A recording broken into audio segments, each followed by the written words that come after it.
Армысыздар неге каналын тамашалаушылар. Бүгінгі сіздердің назарларыңызға ұсынатын әңгімеміз волейболист қыздың басынан өткен қорқынышты оқиғалар жайлы болмақ.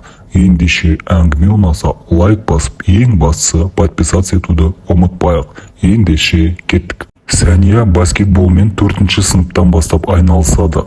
11-ші сыныпта ол достармен бірге көрші қалаға жарысқа барған. Сол жарыста басынан өткен оқиғаларды ол шетінен тізбектеп айтып берді. Жарыста болған оқиға жүрегімді ұшырды деп бастады Сәния өзінің әңгімесін. Қандай мектеп екені есімде жоқ. Бірінші, екінші ойынды жақсы ойнап шықтық.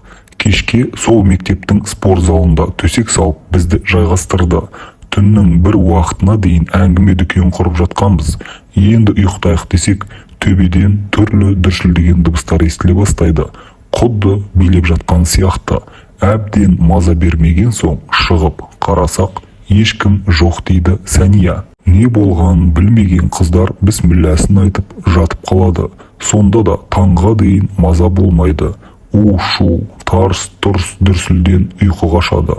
Финалға өткен командалар арасында ойын басталғанда түсініксіз жағдай болыпты.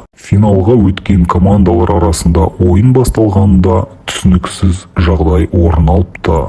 Сәниямен командалас Айдана тегіс жерде сүрініп жығыла берген. Бұл бір емес, бірнеше рет қайталанады. Оғанда мән бермей ойындарын жалғастырады. Бірақ лақтырылған доп басқа жаққа ұшып кете береді. Оны сол жердегілердің бәрі де байқаған. Және қайталана бергендіктен төрешілер ойынды бір жолата тоқтатқысы келеді. Қыздар ойынды жалғастыруды талап етеді. Ал ендігісі одан да қызық болады. Лақтырған доп баскетбол себетіне түспей қояды.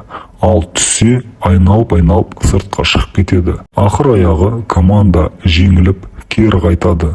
Әрине, мұның бәрін қарсылас команданың мықтылығына, бұлардың жолы болмағанына саярым еді. Оқиға әрі қарай басқаша өрбімегенде. Автобуста отырған қыздар Айдананың түрінің өзгеріп кеткенін байқаған. Ол бет алды сөйлей бастайды. Бір мезгілде дәл қазір болатын нәрселерді бұлжытпай айта бастағанда құрбылары қатты үрейленеді. Мына жерде жол апаты болады. Біздің көлік бұзылып қалады деген сөздерін алғашқында сандырақ деп қабылдаған олар. Кейін айтқаны дәл келгенде бойларын тіптен қорқыныш билейді. Ауылға жете сала құрбыларын дем салатын емші әжеге апарады. Біраздан кейін күтіп тұрған қыздар Айдананың шыңғырғанын естіген. Аз уақыттан соң жаттықтырушылары да жан дауысы шыға айқайлайды. Емші әжеден шыққан Айдана жақсарып қалады. Бір қызығы бірінші күнгі ойын ғана есінде. Қалған жарыстар мен ауылға қалай жеткені жадынан мүлдем шығып кеткен.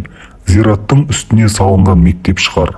Бойында тұмары, аузында бісмілләсі барларыңа ештеңе жоламапты дейді емші әже. Ал мына бір әңгіме тағы да адамның таңданысын оятатыны сөзсіз. Ендеше бұл әңгімеге де құлақ сүрейік.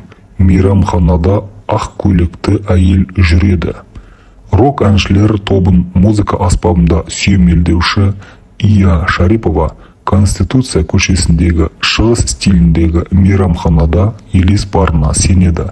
Олай деуіне себеп те бар. Бірде ол әріптестерімен екінші қабатта отырғанда тұсындағы терезені біреу жұдырықтап ұра бастаған.